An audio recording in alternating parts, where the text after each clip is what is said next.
Terima kasih Tuhan buat hari ini, terima kasih buat malam yang indah ini. Kami percaya kami berkumpul di sini karena kami tahu kami mau duduk di kaki Tuhan untuk mendengarkan isi hati Tuhan sendiri. Roh Kudus yang berbicara, Roh Kudus yang menasehati kami.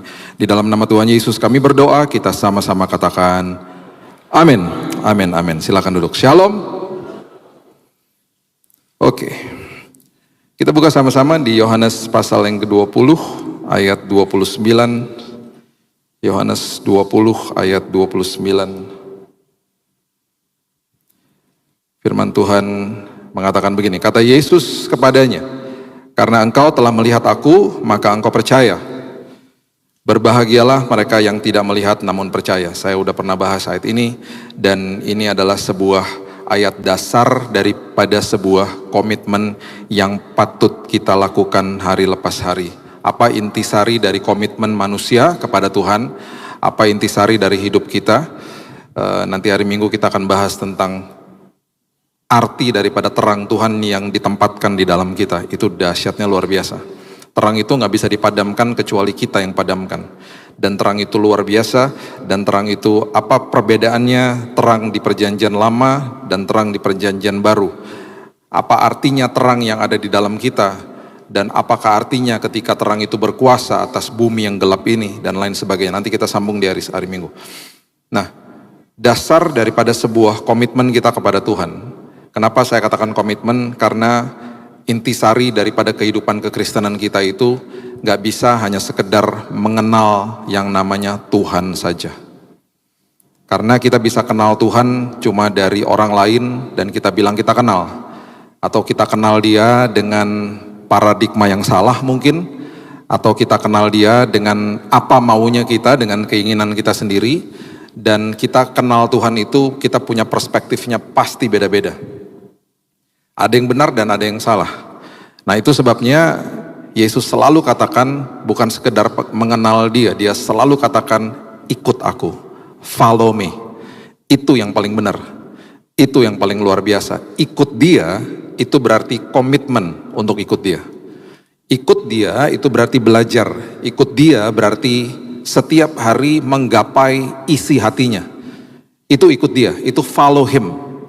Dan itu ketika kita lakukan dan itu menguasai hidup kita, ayat-ayat seperti begini akan jadi pewahyuan yang dalam bagi hidup kita. Walaupun saya nggak lihat, tetapi saya percaya ya Tuhan. Yosua pasal yang pertama ayat kedua sampai ayat yang ke-6 mengatakan begini. Yosua pasal yang pertama ayat yang kedua. Hambaku Musa telah mati.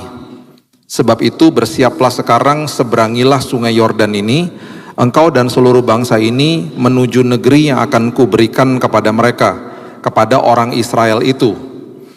Setiap tempat yang akan diinjak oleh telapak kakimu, kuberikan kepadamu seperti yang telah kujanjikan kepada Musa. Ya Musa nggak pimpin bangsa Israel masuk ke dalam tanah perjanjian, mereka dipimpin sama Yosua. Jadi ada tongkat estafet yang diberikan kepada Yosua. Dan Yosua sudah dikasih tahu sama Tuhan, semua tanah yang kau injak, aku sudah berikan untukmu. Dengan kata lain, semua tanah yang kau injak, engkau pasti menang. Semua musuh yang kamu ketemu di tengah jalan, kamu pasti menang. Itu kan janji yang dahsyat ya, itu janji yang luar biasa, itu janji yang betul-betul meneguhkan harusnya isi hati seseorang gitu ya. Dan dikatakan begini, bukan hanya sekedar itu aja, dari padang gurun dan gunung Libanon yang sebelah sana sampai ke sungai besar, ini sampai teritorinya disebut, yakni sungai Efrat, seluruh tanah orang Het sampai ke laut besar di sebelah matahari terbenam, semuanya itu akan menjadi daerahmu.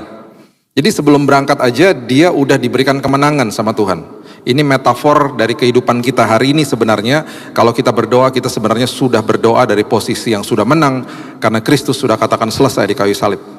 Itu harus jadi paradigma kita kalau kita berdoa.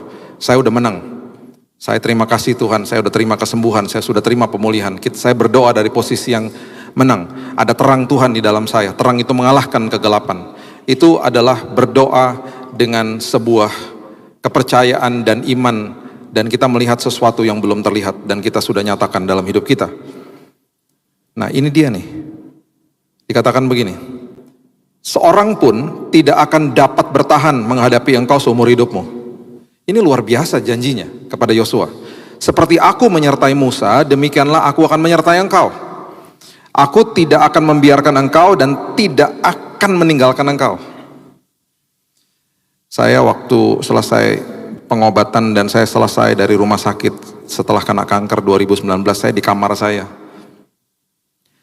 Dan itu kata-kata itu sampai hari ini membekas di hati saya, dan saya nggak pernah mau lupa kata-kata itu.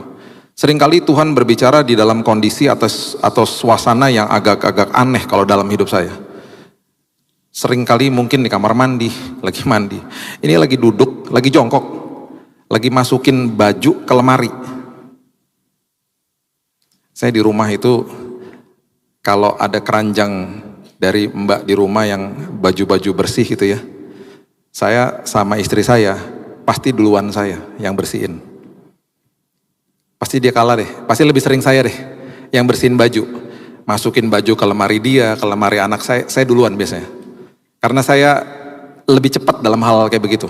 Saya nggak suka berantakan soalnya. Jadi saya lagi masukin baju nih ke lemari saya. Kata-katanya singkat sederhana, 2019 bulan Mei, di kamar saya, lagi jongkok, lagi masukin baju ke lemari. Aku akan selalu menyertaimu. Itu nangis saya di kamar. Dan kalimat itu saya pegang sampai hari ini. Tuhan, terima kasih ya Tuhan. Aku selalu akan menyertaimu. Itu kalimat yang luar biasa, itu kalimat yang dahsyatnya luar biasa. Padahal saya juga baru ngalamin penyertaan Tuhan yang dahsyat kok di rumah sakit. Tapi kayaknya dikasih tahu lagi sama dia bahwa aku tuh gak pernah tinggalin kamu. Itu kalimat yang sederhana sekali. Tapi itu membekas di hidup saya. Jadi perjalanan hidup saya sampai seterusnya setelah hari itu, saya selalu bilang kalau ada apa-apa yang gak enak, saya selalu bilang, dia udah pernah bicara kok sama saya. Aku menyertaimu, itu bagi saya udah cukup gitu loh. Dan itu yang dia katakan kepada Yosua. Jadi waktu saya baca ini saya mengamenkan. Nah ini masalahnya. Udah dikasih tahu kemenangan akan kau raih, tapi Tuhan tahu bahwa kita ini akan lihat kegelapan di dalam dunia. Yosua akan berhadapan sama musuhnya. Yosua akan berhadapan dengan kesulitan. Yosua akan berhadapan sama proses. Itu sebabnya kalimat ini keluar dari mulut Tuhan. Dia katakan begini, kuatkan dan teguhkan hatimu. Be strong and courageous.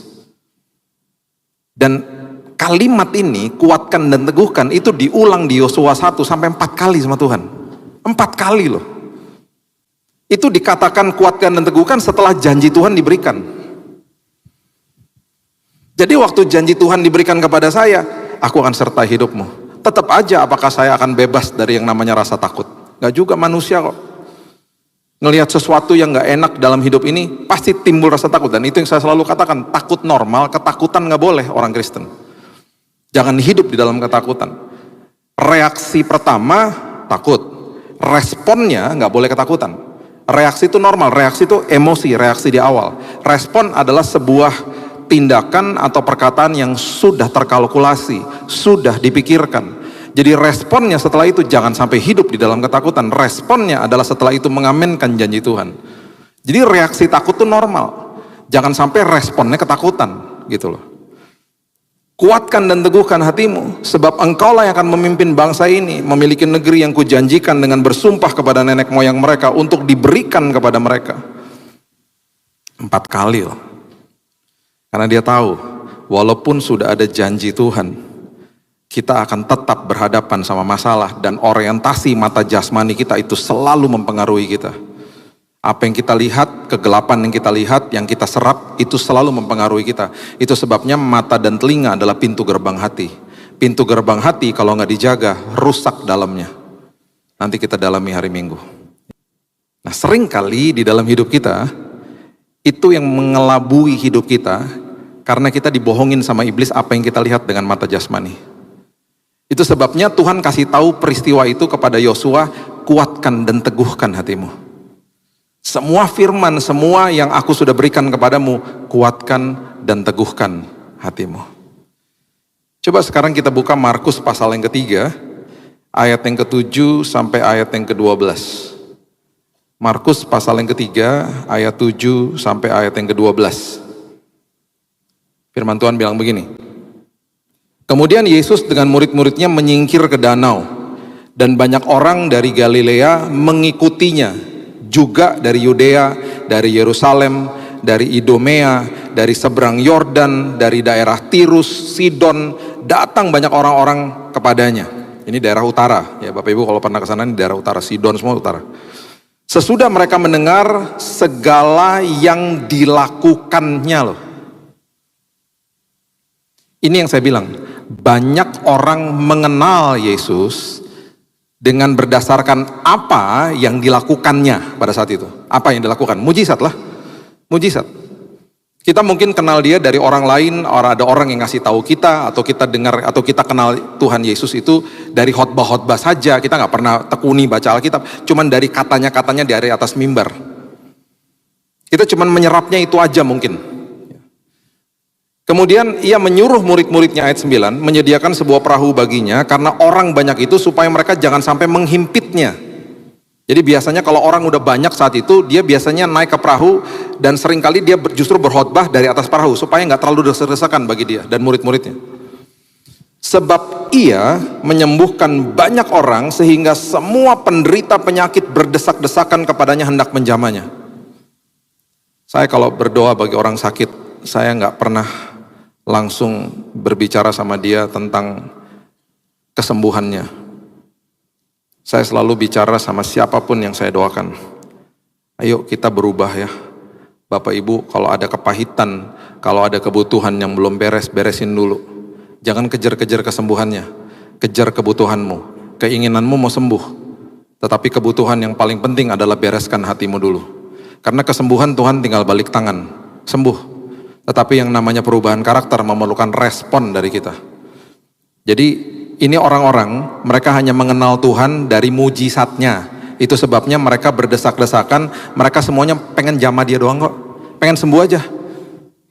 Mereka nggak peduli dan mereka nggak pernah tahu dia datang untuk apa.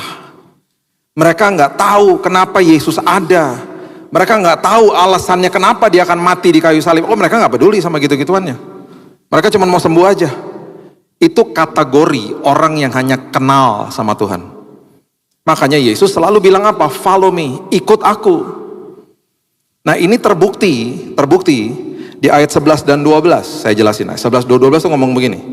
Bila mana roh-roh jahat melihat dia, mereka jatuh tersungkur di hadapannya dan berteriak, engkaulah anak Allah. Nih, ini contoh ya, ini Markus lagi mendokumentasikan kalau ada orang yang didoakan dan roh jahatnya itu termanifestasi atau keluar dari dia, biasanya roh jahatnya itu berteriak, engkau anak Allah atau Mesias gitu loh. Nah, Yesus bilang begini di ayat yang ke-12 dengan keras, melarang mereka memberitahukan siapa dia. Kalau kita baca mungkin aneh, kok kan harusnya kasih tahu lah bahwa engkau adalah anak Allah. Konteksnya bukan itu.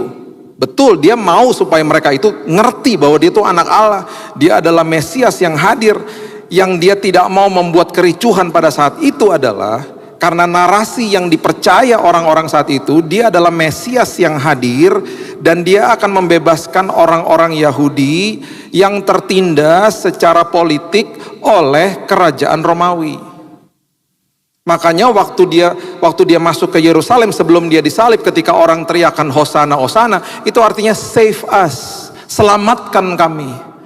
Mereka berpikir bahwa dia bukan selamatkan mereka dari kebutuhan mereka yang paling penting, yaitu jiwa mereka terlepas dari belenggu dosa dan menikmati kehidupan kekal bersama dia. Bukan itu. Makanya ketika mereka tahu bahwa dia bukan Mesias yang menyelamatkan mereka dari kondisi politik mereka yang dijajah pada saat itu, mereka marah. Ini kan menggambarkan orang-orang yang mau kenal Tuhan dengan keinginannya aja. Ini menggambarkan orang Kristen hari ini pun walaupun predikatnya Kristen, dia mau kenal Tuhan dengan keinginannya aja. Makanya banyak orang kecewa sama Tuhan. Kenapa? Karena mereka, bagi saya nih, orang-orang kayak begitu, mereka bukan pengikut Kristus. They're not the follower of Christ. Ujung-ujungnya apa? Murtad lah. Karena bagi mereka, orang-orang seperti ini sampai hari ini juga masih ada, itu adalah orang-orang yang menginginkan Tuhan untuk menjawab keinginan mereka, bukan kebutuhan mereka. Makanya dia bilang begini.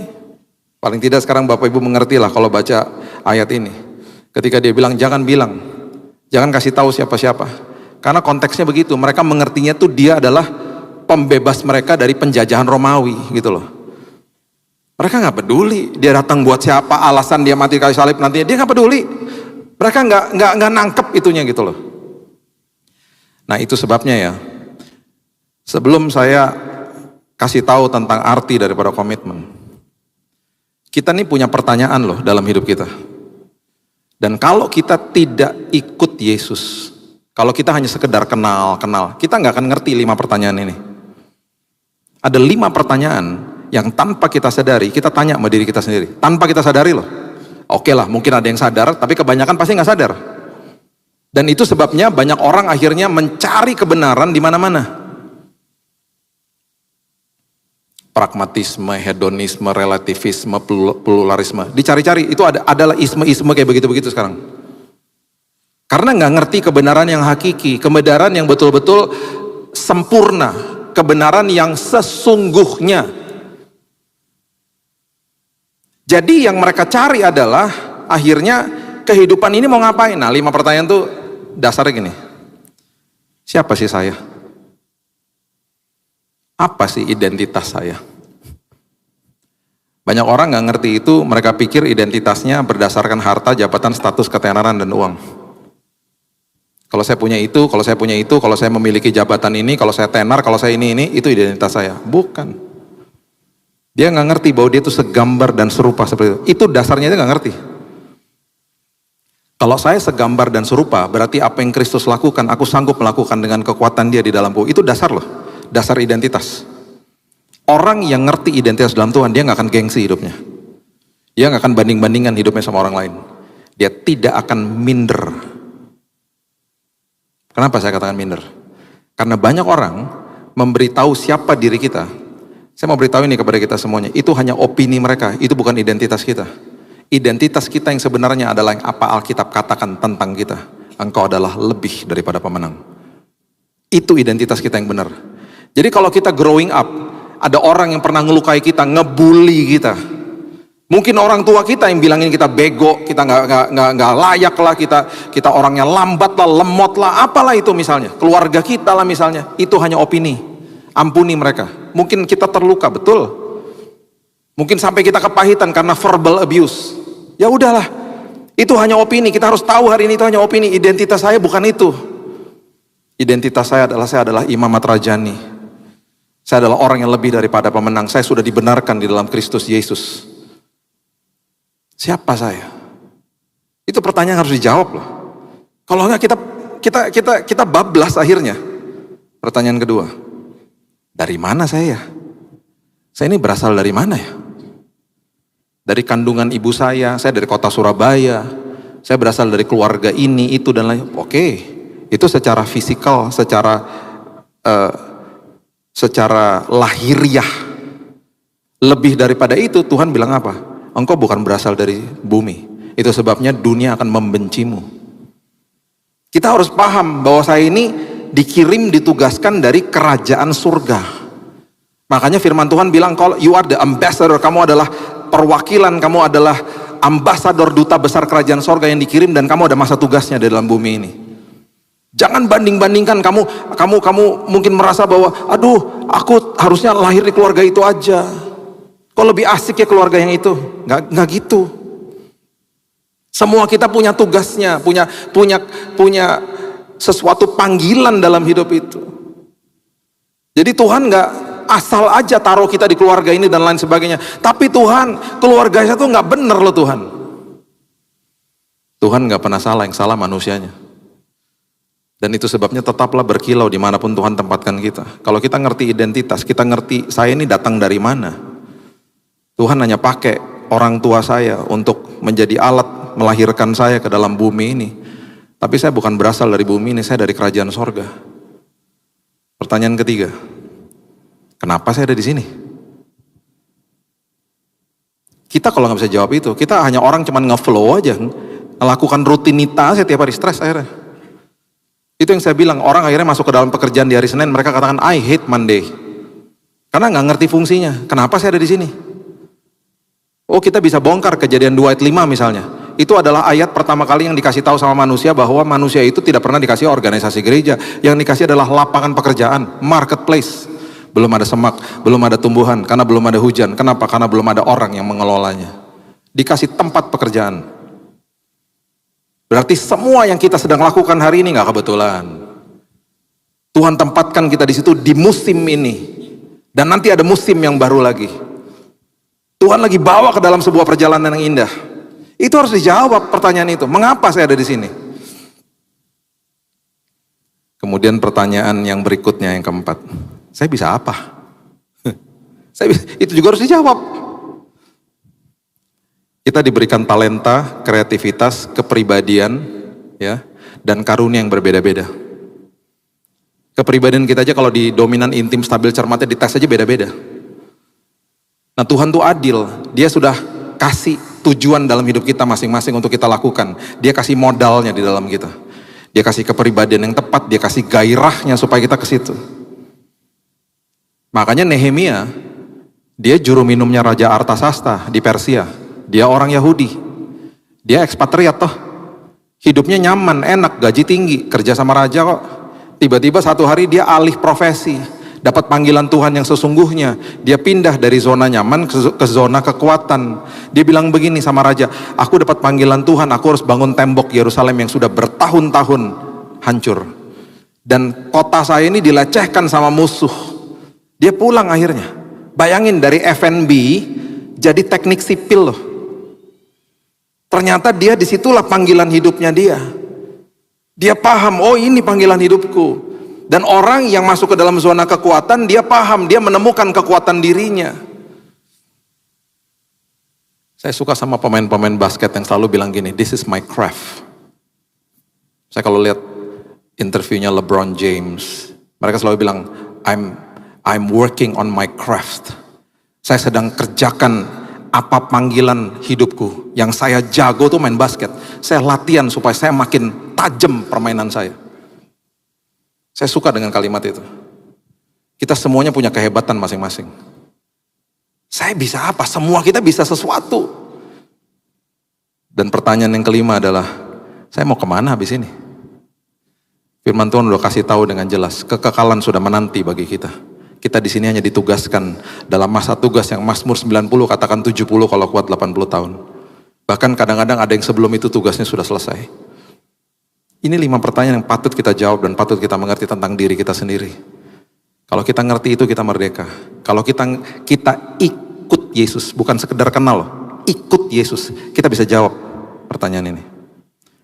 Dengan dasar ini, dengan dasar semuanya ini, kita akhirnya ngerti komitmen itu apa di dalam Tuhan. Coba lihat ya. Daniel pasal yang ketiga, ayat 17-18. Kalau kita ngerti yang tadi saya beberkan dari awal, kita akan ngerti komitmen ikut Tuhan, komitmen jadi murid Tuhan, komitmen untuk ikut follow Him dan mengenal isi hati Dia, itu apa?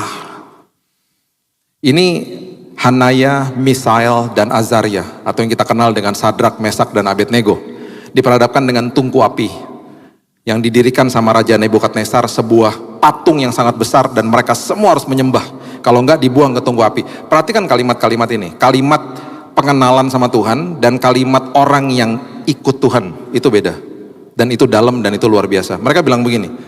Ayat 17. Jika Allah kami yang kami puja sanggup melepaskan kami, maka Ia akan melepaskan kami dari perapian yang menyala-nyala itu dan dari dalam tanganmu ya Raja. Oh, Allahnya sanggup gak? Sanggup. Itu pengenalan. Allah kami sanggup kok. Allah kami sanggup. Sama seperti orang yang berduyun-duyun datang kepada Yesus ingin menjamah jubahnya. Oh, dia bisa menyembuhkan, dia pembawa mujizat. Betul, itu pengenalan. Nah ini dia. Kalau orang hanya sekedar mengenal, nggak mungkin ngomong ayat berikut ini. Kalau dia hanya sekedar mengenal aja, dia akan ngomongnya beda pasti. Tapi orang yang mengenal dan menjadi pengikut Tuhan, ngomongnya begini. Tetapi seandainya tidak. Tetapi seandainya dia tidak lakukan itu, maksudnya dia tidak tolong saya, melepaskan saya dari tungku api. Walaupun hari ini saya nggak disembuhin Tuhan, walaupun itu terjadi hari ini, walaupun saya ingin sembuh hari ini, misalnya.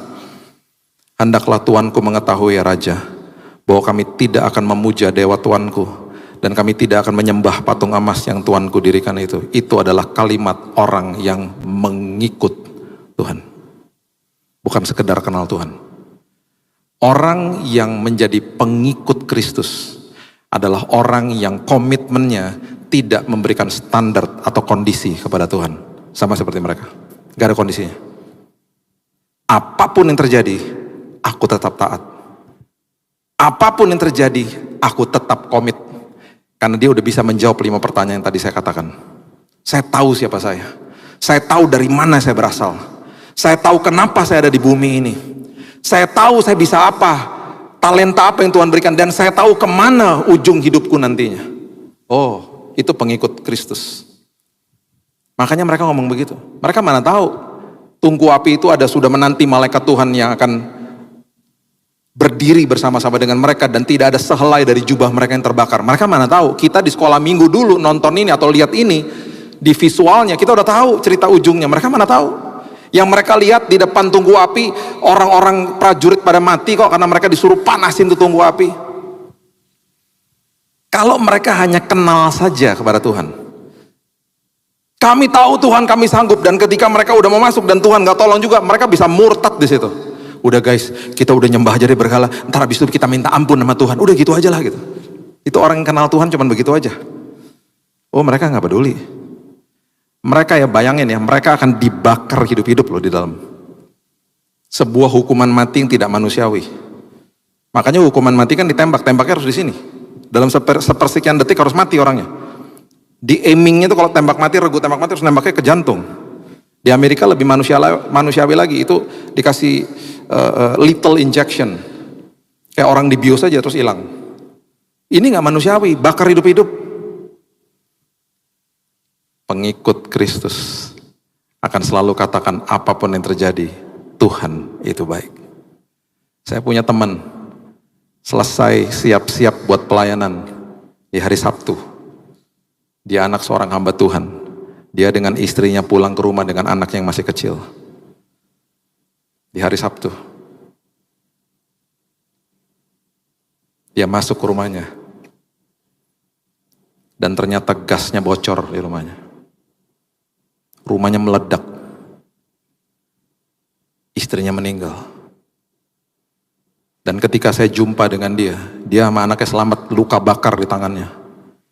Dia masih bisa bilang begini sama saya, Tuhan Yesus baik. Itu pengikut Yesus. Apapun yang terjadi, Tuhan itu baik. Mereka melihat sesuatu yang orang lain gak lihat.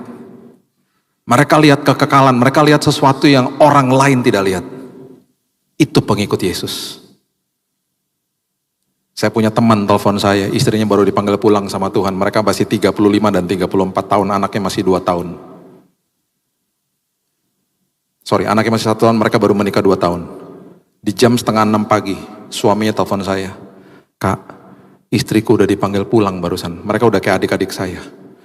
Kalimat berikutnya, Tuhan Yesus itu baik kak. Sambil nangis dia. Itu pengikut Kristus.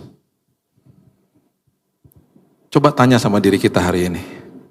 Saya hanya kenal Tuhan, atau saya betul-betul pengikut Yesus? Kalau saya pengikut Yesus, apapun yang dilontarkan sama saya, seperti Sadrak, Mesak, dan Abednego, kami tahu Tuhan kami sanggup. Kami tahu kok kami kenal sama dia. Tapi, seandainya dia tidak lakukan itu, kamu harus tahu bahwa saya adalah pengikut Kristus. Saya pengikut Tuhan. Saya tidak akan nyembah dewa yang kau dirikan. Jeblosin aja ke tungku api. Mereka berdiri di situ. Dan Tuhan berdiri bersama-sama dengan mereka. Pengikut Tuhan tidak akan pernah ditinggalkan sama Tuhan. Tidak ada sehelai dari jubah mereka yang terbakar. Dan orang yang mengerti komitmen adalah orang yang selalu jaga kasih mula-mula. Wahyu pasal yang kedua, ayat yang keempat dan kelima. Wahyu pasal yang kedua ayat 4-5. Ini teguran kepada jemaat di Efesus. Namun demikian aku mencela engkau karena engkau telah meninggalkan kasihmu yang semula. Sebab itu ingatlah betapa dalamnya engkau telah jatuh. Bertobatlah dan lakukan lagi apa yang semula engkau lakukan. Jika tidak demikian, aku akan datang kepadamu, aku akan mengambil kaki Dian dari tempatnya jika engkau tidak bertobat. Maksudnya, kemuliaan Tuhan akan hilang. Nanti hari Minggu kita bahas, terang Tuhan akan padam kalau kita kehilangan kasih mula-mula. Kasih mula-mula itu luar biasa. Kasih mula-mula itu di dalamnya tuh ada prioritas, intensitas, dan kualitas. Prioritas, intensitas, dan kualitas itu ada di dalam kandungan kasih mula-mula. Makanya dulu waktu pacar saya yang sekarang jadi istri saya bilang, kamu kan sibuk, kok bisa kesini terus? Prioritas. Kok bisa terus-terusan? Intensitas. Dan kalau ketemu sama pacar, kalau masalah kasih mula-mula, HP pasti ditaruh, dua-duanya pasti begini, saling memandang. Makanya Bapak Ibu kalau di food court, lihat ada pasangan yang dua-duanya main HP, itu udah 15 tahun kawin. Yang saling memandang kayak begini, HP-nya ditaruh, itu masih lagi pacaran. Itu kasih mula-mula. Yang udah 15 tahun kawin nggak peduli, nggak ngobrol. Ditanya nama istri, mau makan apa? Terserah, main HP. Kasih mula-mulanya hilang. Selalu kalau lagi pacaran indah-indahnya. Makanya orang yang jaga kasih mula-mula ya, adalah orang yang konsisten. Prioritas ditambah intensitas, ditambah kualitas sama dengan konsisten. Jaga kasih mula-mulamu. Kasih mula-mula itu dahsyat makanya. Makanya orang yang jaga kasih mula-mula itu adalah orang yang ngerti tentang komitmen. Dan jangan kaget, komitmen kita pasti diuji. Gak mungkin enggak. Tadi saya duduk dengan seorang yang sudah tua di samping saya di pesawat. Pesawat saya di cancel 2 kali. Saya baru sadar, saya kalau terbang ke Surabaya itu selalu dari Halim. Halim itu dekat rumah saya. Saya nggak sadar, saya lupa lah. Bahwa sebentar lagi ini tanggal 5. Tanggal 5 tuh hari ABRI. Kalau mau dekat-dekat hari ABRI, mereka latihan. Dan biasanya banyak pesawat flight yang di cancel, di delay dan lain sebagainya. Tiba-tiba pesawat saya yang tadi jam 12:30 siang, di delay, udah dapat notifikasi untungnya. Bodoh, nyampenya sore banget, saya nggak berani lah, saya ganti yang ke pagi. Tiba-tiba yang pagi di reschedule juga, akhirnya saya bilang udahlah, saya refund aja semuanya, saya pergi dari Soekarno-Hatta. Rupanya Tuhan mau saya duduk dengan seorang yang sudah tua di samping saya, ngobrol-ngobrol sebentar sama dia. Orang kalau naik pesawat 1,5 jam, 1 jam 15 menit lah sampai Surabaya. Status saya sama dia, saya cuma kenal doang. Saya cuma kenal sama dia. Cuman ngobrol sebentar, kenal. Ya udah, cuma tahu namanya, kenal.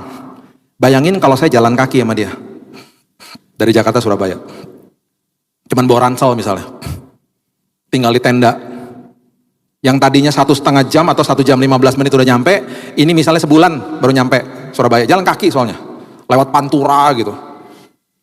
Malam-malam tinggal di tenda karena budget terbatas. Yang tadinya kita nggak kenal, kita jadi kenalan secara dekat. Curhatan tentang masa lalu, pergumulan hari ini, dan harapan masa depan. Kita curhat-curhatin lah berdua. Dan yang terakhir, setiap kali semua kita punya komitmen, udah pasti komitmen itu Tuhan mau ada tandanya. Kayak Tuhan kasih tanda sama kita. Tandanya itu apa sih? Kesaksian hidup. Makanya Lukas pasal yang ke-24 bilang begini, coba lihat ya. Ayat terakhir saya bagikan, Lukas 24 ayat 38 sampai 39 bilang begini. Lukas 24 ayat 38 sampai 39. Akan tetapi ia berkata kepada mereka, mengapa kamu terkejut dan apa sebabnya timbul keraguan-raguan dalam hati kamu? Lihatlah tanganku dan kakiku. Aku sendirilah ini, rabalah aku dan lihatlah. Karena hantu tidak ada daging dan tulangnya seperti yang kamu lihat ada padaku. Komitmen dia di kayu salib, itu ada tandanya. Dan ketika dia kasih tunjuk tandanya, Thomas yang ragu-ragu, tidak ragu-ragu lagi. Makanya setiap kali ada komitmen, setiap kali pengikut Kristus itu berkomitmen hidupnya, pasti ada tandanya. Dan kesaksian hidup itu Tuhan mau itu membawa kemuliaan bagi orang lain. Menjawab keraguan-raguan orang lain. Saya di dada saya di bagian sini ya, ada bekas 3 lubang di sini. Waktu pertama kali keluar dari rumah sakit, anak saya tanya gini, Dad, itu apa sih? Kamu nggak ingat ya waktu di rumah sakit ada selang nancep di sini, ini bekasnya. Dan saya bilang sama Tuhan, Tuhan jangan sampai hilang bekasnya. Karena sampai kapanpun saya mau mengingat kasih karunia Tuhan yang luar biasa. Saya bilang gini sama istri saya, the devil scratch me. Iblis hanya bisa cakar saya. Dan Tuhan yang menyelamatkan saya. Ada bekas 3 selang nancep di sini. Kemo, antibiotik, sama transfusi darah. Dan masih ada bekasnya. Dan saya bilang, Tuhan jangan sampai hilang, Tuhan biarin aja. Setiap kali saya lihat, saya mau ingat kasih karunia Tuhan yang besar dalam hidupku. Kita semua ada tandanya. Mungkin bukan secara fisik, tetapi secara kesaksian hidup. Karena Tuhan mau mempertontonkan anak-anaknya Dan dia mau melepaskan tangan kita dari tangan yang salah yang memegang kita. Saya tutup dengan ini. Seorang balita, dia akan pegang tangannya sendiri. Bayi biasanya kan pegang tangannya sendiri ya. Seorang bayi. Balita mulai pegang mainan. Remaja pegang HP. Udah youth, pegang tangan pacar. Masuk eksekutif, pegang tangga karir. Jadi suami, pegang tangan istri. Jadi ayah, pegang tangan anak. Itu hidup. Habis itu apa? Pensiun, pegang stick golf. Atau enggak bercocok tanam. Kemudian jadi tua, pegang tongkat. Tuhan bilang begini, saya kasih ayat terakhir ini. Ini ayat luar biasa. Yeremia 15 ayat 21. Yeremia 15 ayat 21. Aku akan melepaskan engkau dari tangan orang-orang jahat dan membebaskan engkau dari genggaman orang-orang lalim. Dengan kata lain Tuhan lagi bilang gini, genggam tanganku, jalan sama aku, ikut aku. Jangan genggam yang lain, genggam aku. Jadilah pengikutku. Kehidupanmu pasti luar biasa. Saya percaya firman Tuhan malam hari ini membebaskan hidup Bapak Ibu sekalian dan juga saya. Dan setiap kali saya berbicara saya selalu dikuatkan sama firman. Karena firman Tuhan itu hidup. Firman Tuhan itu dahsyat. Dan itu sebabnya hari lepas hari jangan sekedar hanya kenal Tuhan. Jadilah pengikut Kristus. Kenali hatinya. Dan hidup kita pasti merdeka. Berikan tepuk tangan kita untuk Tuhan kita.